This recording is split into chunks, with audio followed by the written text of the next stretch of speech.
বাবারে বাবারে 6 মাস পর শ্বশুর বাড়ি যাচ্ছি। সবাই তো শ্বশুর বাড়ি গেলে আপেল নিয়ে যায়, কলা নিয়ে যায়, মিষ্টি নিয়ে যায়, আমি ফার্স্ট টাইম মুলো নিয়ে যাচ্ছি। শ্বশুর মশাই দেখে খুশি হয়ে যাবে। শাশুড়ি মা, ও শাশুড়ি মা, শাশুড়ি মা, ও শাশুড়ি মা।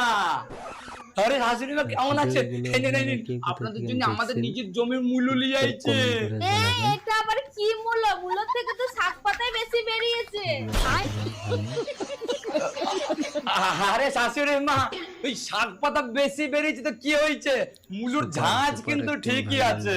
আরে সেসব ছাড়ো তুমি। আজ বাদে কালকে কার্তিক পুজো, তুমি শ্বশুর বাড়িতে কি করছো? তুমি তোমার বাড়িতে কার্তিক পুজো করবে না? হ্যাঁ, কার্তিক পুজো করে কি হবে? ও বাবা, কেন? তোমার ছেলে পিলে হবে? হ্যাঁ, ছেলেপিলি হবে। তাহলে আপনারা কেন কার্তিক পুজো করছেন না?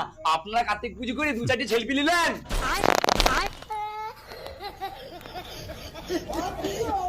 আরে ঘটে পড়ে